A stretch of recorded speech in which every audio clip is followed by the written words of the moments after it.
நமக்கு மேலகுப்பு கிராமங்க. இதுதானுங்களே கட்டடத்தை வாங்கி விக்கிற கடை. கடை இல்லையா ஆபீஸ்? உனக்கு என்ன வேணும்? நம்ம ஊர்ல ஒரு தகராறு ஆயிடுச்சுங்க. போலீஸுக்கு போ. அது இல்லைங்க, தகராறே போலீஸ் இல்லையா? நமக்கும் அந்த சொடலமுத்துக்கும் ஊர் பஞ்சாயத்து கட்டடத்தை யார் வாங்குறது அப்படின்னு தகராறு வந்து கடைசியில அந்த சொடலமுத்து வாங்கிட்டாங்க. அப்படி வாங்கினது இல்லாம ஊர் ஜனங்களெல்லாம் கூட்டி வச்சு என்ன பார்த்து சிரிச்சாங்க.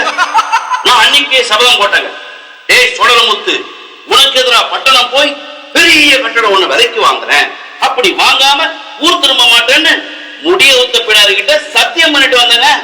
அதிகாரியா முடிய ஊத்தப்பிடாரி? உன் குலதெய்வமா? என் பொஞ்சாதிங்க. பொஞ்சாதியா? யோ, உன்னை பார்த்தா எனக்கு பயமா இருக்குதியா. ஏமாந்து போயிடுவோம் நினைச்சு ரொம்ப பயப்படுறேன்யா. ஐயா, என்னை பத்தி உங்களுக்கு தெரியாதுங்க. தெரிஞ்சுக்கதான் கேக்குறேன். இப்படிதான் பாருங்க, நான் வரும் பொழுது ஒரு கேடி என் பின்னாடியே வந்துக்கிறான். கபர்ல முன்ன வந்து நின்னா. என்ன செஞ்சான்? கத்திய காமிச்சான். ஜேபில வச்சுக்கிற துட்டை எடுன்னா. 2000 ரூபாய் தான் இருக்குது இல்ல கொடுத்த வாங்கிட்டு போயிட்டாங்க. அவன் நல்லா ஏமாந்துட்டானுங்க. நான் தான் ஜேபில 10,000 ரூபாய் வச்சிருந்தனே, என்னை ஏமாத்த முடியுமா? ஆக மொத்தம் உங்ககிட்ட 8,000 ரூபாய் பணம் பாக்கி இருக்கா? Okay okay.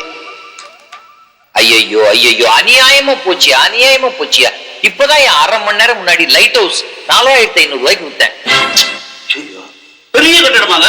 லைட் ஹவுஸ் எவ்வளவு வசரம் தெரியுமா? அது மேல ஏறி நின்னு பார்த்தா உங்க ஊரே தெரியும். அப்படி சொடிக்கினா சொடலமுத்துவே திரும்பி பார்ப்பான். அநியாயமா போச்சியா. ஒரு லைட் ஹவுஸ் வாங்கினா மேல இருக்கிற பல்பு வேற ஃப்ரீ. ஏங்க எனக்கும் அதே மாதிரி ஒரு பெரிய கட்டடம் ஒண்ணு வாங்கி கொடுங்க. கட்டடம் வாங்காத ஊருக்கு போறது இல்லைன்னு பிடிவாதமா வந்திருக்க. ஆமாங்க. ஓகே, சென்ட்ரல் ஸ்டேஷன் வாங்கிக்கிறியா? சென்ட்ரல் ஸ்டேஷன் இடம் எப்படிங்க? அவ்வளவு பெரிய இடையா, எக்கச்சக்கமா ரயில்லாம் வந்துகிட்டே இருக்கும், போய்கிட்டே இருக்கும். பொம்பளைங்க எல்லாம் காப்பி டீ வித்துட்டு இருப்பாங்க. வாசல்ல ஸ்கூட்டர் டோக்கனு என்ன விலைக்கு வேணா போட்டுக்கலாம்.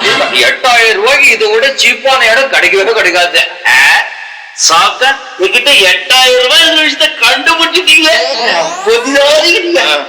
ஏங்க இப்பவே அந்த கட்டடத்தை வாங்கிக்கலாமாங்க? சீக்கிரம் வாங்கிக்கியா. அப்புறம் 1:40க்கு ஒரு ரயில் திருப்பதி கிளம்பிடுச்சோ கோயிந்தோ. சீக்கிரம். ஐயோ ஏங்க